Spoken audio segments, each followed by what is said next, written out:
तो मध्य प्रदेश में इन दिनों रेत पर रार छिड़ी हुई है। इसका कारण कुछ और नहीं बल्कि प्रदेश में रेत खदानों की नीलामी में हो रही देरी है और इस देरी का खामियाजा आम जनता को रेत की कीमत से ज्यादा भाव देकर चुकाना पड़ा। दरअसल नीलामी नहीं हो पाने के कारण जरूरत के मुताबिक रेत माफिया कुछ ज्यादा ही सक्रिय हो गए और वो अवैध तरीके से उत्खनन का मनमानी कीमत पर रेत का व्यापार कर रहे हैं। लेकिन प्रशासनिक अमला न तो अवैध उत्खनन को रोक पा रहा है और न ही उसकी कीमत को कंट्रोल में रख पा रहा है। नतीजतन रेत नीति को लेकर बनाई गई सरकार की तमाम योजनाएं जमीनी स्तर पर फेल नजर आ रही हैं। हालत यह है कि प्रदेश के कई इलाकों में रेत का अवैध कारोबार धड़ल्ले से चल रहा है। चलिए इस मुद्दे को लेकर विस्तार से चर्चा करें, उसके पहले देख लेते हैं एक रिपोर्ट। रेत खनन का खेल, सरकार के दावे क्यों फेल? कसेगी खनन माफियाओं पर नकेल या फिर नीति में जिम्मेदार करेंगे कोई जल्द फेल? मध्य प्रदेश में इन दिनों रेत खनन का रार देखने को मिल रहा है। ये रार ऐसा है कि प्रदेश की आम जनता इसे लेकर बेकरार है। महंगी रेत खरीदने को लेकर आम जनता में हाहाकार है। दरअसल प्रदेश में राज्य सरकार पिछले 3 महीने से रेत खदानें नीलाम नहीं कर सकी है। इसका असर अब ये हो रहा है कि प्रदेश में आम जनता जो कि पहले से महंगाई की मार झेल रही है, उसे अब महंगी रेत का टॉर्चर झेलना पड़ रहा है। रोक लग सके? सलमान खान, स्वराज एक्सप्रेस। तो इस पर ज्यादा चर्चा करेंगे। हमारे साथ जल्दी मौजूद हुए बीजेपी व्यवसायिक प्रकोष्ठ के विकास बोंदिया जी, उनका स्वागत करेंगे। कांग्रेस प्रवक्ता अब्बास हफीज जी हैं। अब्बास जी आपका स्वागत है। वरिष्ठ पत्रकार के साइनी जी आपका भी स्वागत है। साइनी जी, ये एक तरह से रेत माने खनन की समस्या, ये जैसे कहते हैं पंजाब समस्या, कश्मीर समस्या, उस तरह से समस्या हो चुकी है। इसका क्या लगता है कभी इसका हल हो पाएगा? और दूसरा, जब सरकार ही नीलामी नहीं कर रही 3 महीने से, अब एक तरफ बोल रहे सबको आशियाना मिल जाएगा। आशियाना कहां से मिलेगा जब रेत ही नहीं, सब रेत नहीं होगी तो किसी का घर नहीं बन पाएगा, ये आप भी जानते हैं। और लगातार आवास और महंगे होते जाएंगे। त्रिपाठी जी, ये भू माफिया जो ये रेत माफिया है, जो आपने देखा होगा उनका हौसला तो बुलंद होता जा रहा है। जैसे नीलामी नहीं हुई है जी, तो उनको कहीं ना कहीं राजनीतिक संरक्षण मिल रहा है और इसी वजह से जिस तरह से भूमाफिया एक्टिव है आज के तारीख में। और अभी कुछ दिन पहले तो भूमाफिया ने किसी वो एसडीएम जा रहे थे, गाड़ी उनको टक्कर मार दी, उनके ड्राइवर को चोट लग गई। तो उनके हौसले इतने बुलंद है कि वो जो अधिकारी हैं उनको भी कहीं ना कहीं चोट पहुंचाकर अपना काम भाग जाते हैं, मतलब उनके ड्राइवर। तो जिस तरह से कहीं ना कहीं उनको राजनीतिक संरक्षण मिलता है, इसी वजह से भूमाफिया इतनी एक्टिव होती है। नीलामी नहीं होने की वजह से उनको और फायदा हो रहा है, क्योंकि जब नीलामी नहीं होगी तो वो अवैध खनन करेंगे और पब्लिक को जो है रेत की जरूरत है। जैसे आपने कहा मकान बनना ही है तो जो रेट में मिलता है वो खरीद लेते हैं, ब्लैक में बेचते हैं वो। तो और इन पे कुछ जुर्माना जो बोलते हैं वो कहीं इनसे वसूली होती नहीं है। तो इस तरह से जो चल रहा है, एक तरह से साठगांठ लगता है और ये काफी लंबे समय से चल रहा है। और अब नीलामी नहीं हुई तो ये और ज्यादा एक्टिव हो गए हैं। 300 रुपए पर टाली महंगी हो गई है रेत। जी बिल्कुल, मतलब आम लोगों के लिए तो आप सोचिए ना क्या हालत हो जाती होगी, जो घर बना रहे हैं, अपने आशियाना बनाना है। तो दोनों तरफ से माफिया लोग उनको परेशान कर रहे हैं। एक तरफ से सरकार भी उनको संरक्षण दे रही है और दूसरी तरफ से पब्लिक उनके। जी विकास जी, सैनी जी ने जो कहा उसको सुन लीजिए। अब्बास जी से भी बात कर लेते हैं, फिर उनको भी सुन लीजिएगा। लेकिन ये निष्पक्ष है। अब्बास जी तो खैर विपक्ष के हैं तो आप पे आरोप लगाएंगे जैसा आप कहेंगे, लेकिन साइनी जी निष्पक्ष है। और आपको हमारी सलाह भी है कि आप अगर सोच रहे होंगे एक आध दो आशियाने बना ले तो जब नीलामी करवा दीजिएगा तब बनवाइएगा। अब्बास जी, विपक्ष भी इसमें कुछ नहीं उठा रहा। विपक्ष भी देख रहे हैं कि कोई, अभी तक मैंने देखा इतने दिनों 3 महीने नीलामी हो, मीडिया लगातार दे रहा, लेकिन विपक्ष की तरफ से कोई ढंग से कोई प्रतिक्रिया या कोई आंदोलन किसी तरह का भी नहीं हो रहा।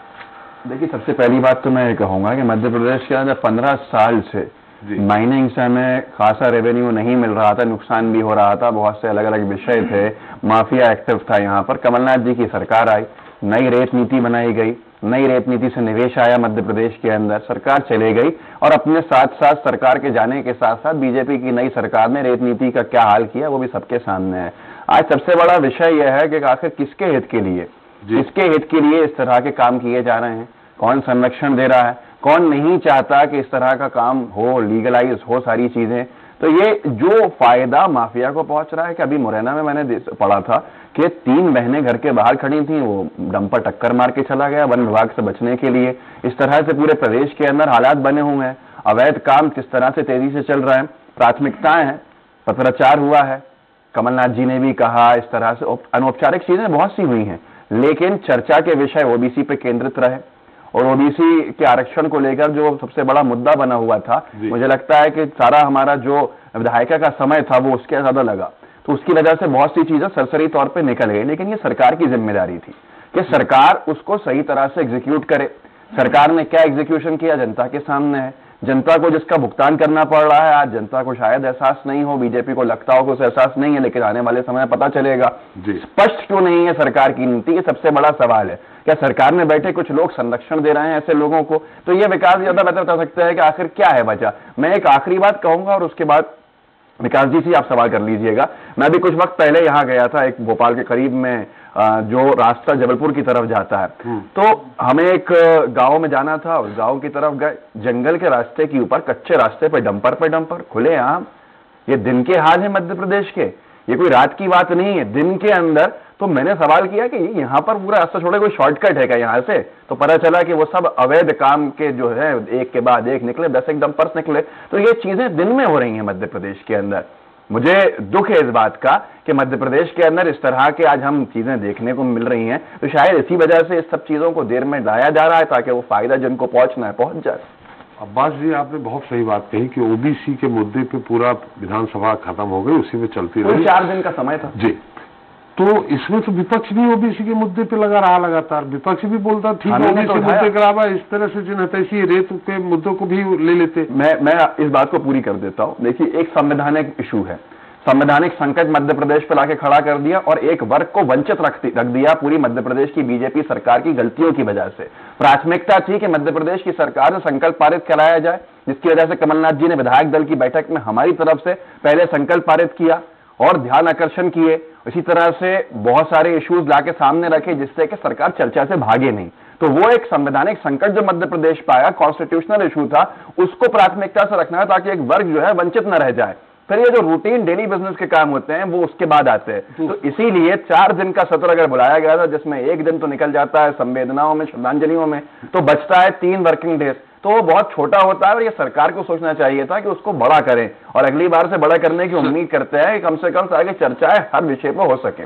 आरक्षण के मुद्दे पे, ओबीसी आरक्षण के मुद्दे पे इसलिए 3 दिन निकल गया, बाकी ये भी मुद्दे जनहित से जुड़े हुए थे कि श्रेय लेने की, विपक्ष भी श्रेय लेना चाह रहा था और सत्ता पक्ष लेना चाह रहा था। खैर विकास जी, आपको उत्तर देना है जी।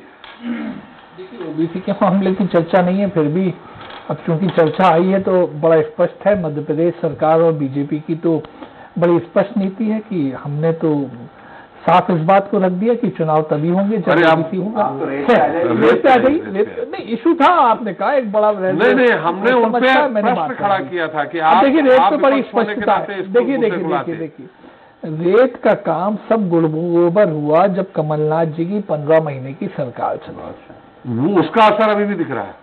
असर दिख रहा है ना साहब? क्या आप बताइए ना। एक ठेका कमलनाथ जी नीलाम करते हैं और अब्बास भाई भी ताव दे रहे हैं मूंछों पे कि हमने साहब नीलामी की कीमतें बढ़वा दी। अरे नीलामी की कीमत बढ़वा दी, लेकिन जमा कहाँ हुए थे पैसे? होशंगाबाद की खदान नहीं चालू हो पाई थी। इसके बाद में बीजेपी की सरकार ने देखिए 2 तरह की रेत की खदानों की मान्यता दी। नंबर 1 जो पंचायत के तहत चलती है, जिसमें माइनिंग कारपोरेशन की जो रॉयल्टी फीस उसे आना है, उसके माध्यम से सरकार तक आना, वो फिक्स है। ये 100 कुछ रुपए घन बिका। हम बोल रहे 3 महीने से नीलामी क्यों नहीं हुई? कहीं नहीं, कहाँ पे नहीं, देखिए कहाँ दिक्कत कहाँ आई। जो बड़ी खदानें थी कमलनाथ जी की सरकार के वक्त में, उसकी ऊंची कीमतें तो लगवा दी गई, पैसे आए नहीं। अब आप एक बात बताइए, अगर नीलाम की गई कीमत की किस्तें ना आए स्टेट माइनिंग कारपोरेशन के पास में, तो उसने खनन को रुकवाना चाहिए या नहीं रुकवाना चाहिए? भाई राज्य को राजस्व की हानि हो रही है, उसको खनन को रुकवाया गया, ठेका निरस्त किया जाएगा, नया ठेका किया जाएगा। कितने महीने लग जाएंगे? जल्द से जल्द कर देंगे। और देखिए 2-3 बातें और बता दूं मैं, इन्होंने तो 1 जिला नहीं 2-2 जिले में लाके कर दी थी नीलामियां। हमने उसे तय किया है कि तहसील स्तर के ऊपर अलग अलग विभाजित करेंगे, ताकि ऐसी कोई दिक्कत आती है कि कोई ठेकेदार अगर गड़बड़ा जाता है, किस्त नहीं जमा कर पाता, तो उसके नीलामी की शर्तों को पालन नहीं किया जाता, तो केवल उस तहसील स्तर के ऊपर ही ठेका निरस्त होगा, बाकी तो चलते रहेंगे। भाई एनडीएस मनी आपने जमा कर ली होशंगाबाद वाले ठेकेदार की, बाकी जगह 35 में से करीब 25 जगह आपने नीलामी नहीं की है, और नीलामी न हो पाने के कारण आपने इधर ध्यान दिया है कि हमने इस पे सर्वे किया 35 से 40, 300 से 400 पर ट्राली महंगी हो गई रेत, तो आम आदमी, गरीब आदमी मकान कहां बनाएगा? मैं बातें कह रहा हूं, जो खदानें नीलाम नहीं की जाती, जिनमें पंचायत की इजाजत से तयशुदा रॉयल्टी और फीस देके रेत खनन किया जा सकता है, वो तो चालू है, वहां तो कोई दिक्कत ही नहीं है।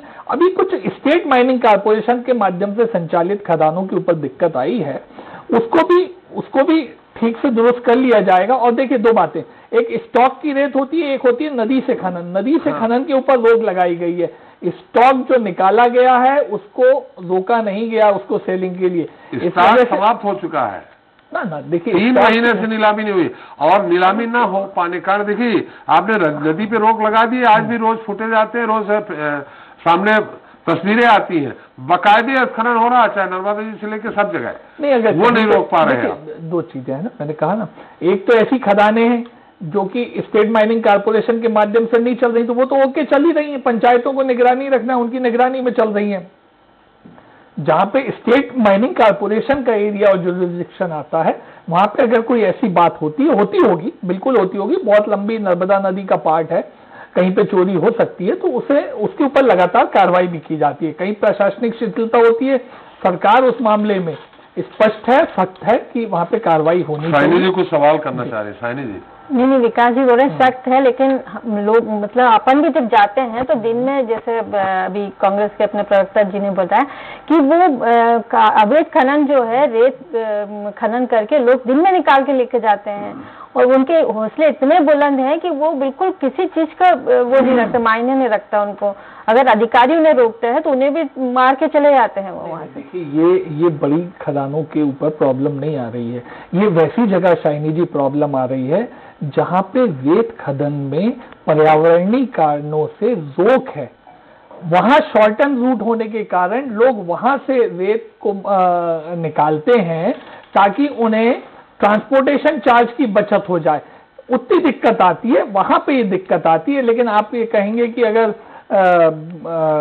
होशंगाबाद के आसपास कोई ऐसी रेत का खनन अवैध हो सकता हो, तो वो मुमकिन नहीं है। कहीं पे मैं कह रहा हूं ना कि कहीं अगर दूर दराज के अंदर के रस्तों के ऊपर खनन होता है तो उसके ऊपर कार्रवाई भी लगातार की जाती है। और देखिए, जो सिस्टम बनाया गया पूरा रॉयल्टी का और पेपर वर्क का, वो ऑनलाइन है आजकल। ट्राली 300 से 400 रुपए महंगी क्यों मिल रही रेत, ये बता दीजिए।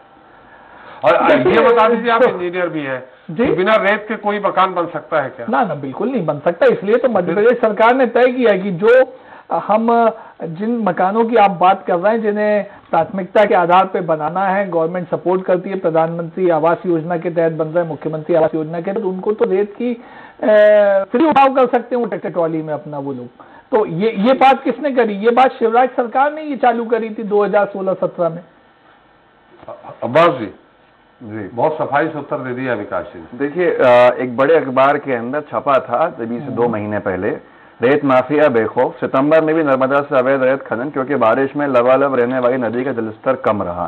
तस्वीर भी डाली है, मैं दिखा सकता हूँ अगर चाहिए। जी, हमने भी देखा है। और इस तस्वीर को अगर देखा जाए तो ये कोई छोटा मोटा घाट नहीं है, जो कह रहे हैं मान्यवर के छोटे मोटे जो पॉकेट्स होते हैं वहां से, ये जो मुख्य घाट है उनमें से घाटों पे से रास्ते तक बना दिए अंदर जाने के रेत माफिया ने, जिनके वीडियोस तक जारी किए। कांग्रेस की प्रेस कॉन्फ्रेंस में भी वीडियो जारी किया था हमने, तो वो सब दिन दहाड़े मामले सारे के सारे सामने आए। चलिए ठीक है, बहुत अच्छी सरकार है शिवराज जी की, कार्रवाई करती है। मैं पूछूंगा विकास जी से कि आप बता दीजिए पिछले 2 महीने के अंदर 2 कार्रवाइयां बता दीजिए, बहुत बड़े स्तर की ऊपर कार्रवाई आपने की हो, जिससे कि उनको जो है खौफ ज्यादा हो गए हो पूरे रेत माफिया। नहीं बता पाएंगे आप इतनी बड़ी कार्रवाइयां? हमने सुना ही नहीं शिवराज जी की सरकार की कोई कार्रवाई करते हुए बड़ी बड़ी कार्रवाइयां। तो इस वजह से ये सब निरंतर बढ़ता चला गया है। आज सबसे बड़ा विषय जो यहाँ पर चल रहा है, जिसको बार बार त्रिपाठी जी बोल रहे हैं, आम जनता के लिए मकान बनाना महंगा हो रहा है। आपके माफिया बेलगाम घूमे, बेखौफ घूमे, वो एक अलग विषय है। वो राजस्व का नुकसान होता है, हमारे मध्य प्रदेश का राजस्व नुकसान हम जानते हैं क्या है, लेकिन आम जनता की जेब पे जो नुकसान हो रहा है आज आप बता नहीं पा रहे हैं कि महंगी क्यों मिल रही है 300-400 रुपया रेट। तो ये सबसे बड़ा विषय है उस गरीब मध्यम वर्गीय परिवार के लिए जो 2 कमरे का अपना मकान बनाने को रेत खरीदता है। तो ये विषय अगर नहीं समझेंगे तो आपकी सरकार को ये बाहर कर देंगे, बेघर कर देंगे, उनका घर नहीं बनेगा। अब्बास जी उन्होंने कहा कि आपने नीलामी ज्यादा विकास जी एक घनफीट के लगभग है साहब काम है। विकास जी एक मिनट हम घनफीट में हम आ जाएंगे अभी। अब्बास जी इनका कहना है कि नीलामी आपकी सरकार में इतनी महंगी थी और वो पैसा नहीं आया, इस कारण 3 महीने से ही नीलामी नहीं कर पा रहे। हमारी सरकार नीलामी कर गई, इनकी सरकार, लेकिन साहब आप 15 ये तो 70 साल रोने वाले लोग हैं।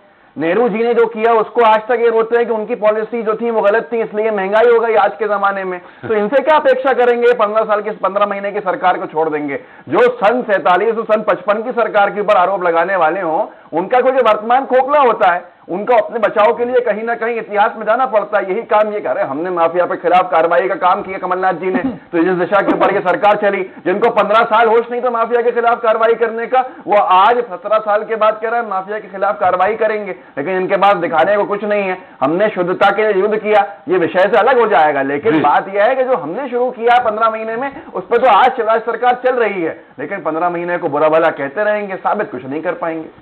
विकास जी क्या बोल रहे हैं आपकी? मैं तो कह रहा था सितंबर में जो रेत का भाव 50 रुपए घनफीट से ज्यादा का था जी, वो तो 40 रुपए के लगभग है। तो कमी से ले आए आंकड़े आप? ये बाजार के भाव है, बाजार के भाव है। बाजार ब्लैक में ब्लैक का क्या होता है रेत में साहब? अरे बाजार का भाव ट्राली में आप समझते होंगे, ट्राली में जा रही, ट्रक में नहीं, पर ट्राली 300 से 400 रुपए महंगी हो गई है। मैं तो भाई साहब घनफीट की बात कर रहा हूँ। अच्छा, ट्राली में घनफीट नहीं होता? नहीं, ट्रॉली में होता होगा ना, 90 घनफीट की भी होती है, ट्रॉली 125 की भी होती होगी, वो मैं नहीं कह रहा। घनफीट में सस्ती है, ट्राली में महंगी है। क्यूबिक फीट में मेजरमेंट की बात कर रहा हूँ। नहीं, घनफीट में क्यूबिक फीट ट्रॉली में आप कह रहे हैं कि पिछले 1-2 हफ्ते में कोई बढ़ोतरी हुई होगी, तो देखिए इसके 2-4 कारण होते हैं। जो ट्रांसपोर्टर्स होते हैं वो अपना कार्टेल फॉर्मेशन कर लेते हैं, वो मिलकर कीमत बढ़ाते हैं।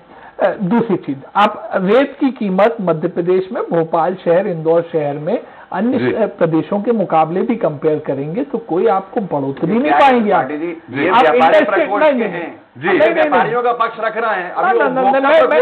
देखिए, अच्छा एक बात बताइए अब्बास भाई, अरे अब्बास भाई एक बात बताइए आप, मैं तो बात कह रहा हूँ आपको, व्यापारियों का हित रख रहा हूँ, व्यापारियों का इतनी, अरे मैं तो सरकार की और सरकार को चलाने वाली पार्टी का पक्ष रख रहा हूँ। स्पेसिफिकली मैं आपको कह रहा हूँ, आपने कहा कि साहब हमने नीलामियां बड़े अमाउंट पे करी। अरे साहब बड़े अमाउंट पे आपने जो नीलामियां की थी उसका असर किस पे पड़ता? पब्लिक पे तो पड़ेगा। ठेकेदार किससे पैसा कमाएगा?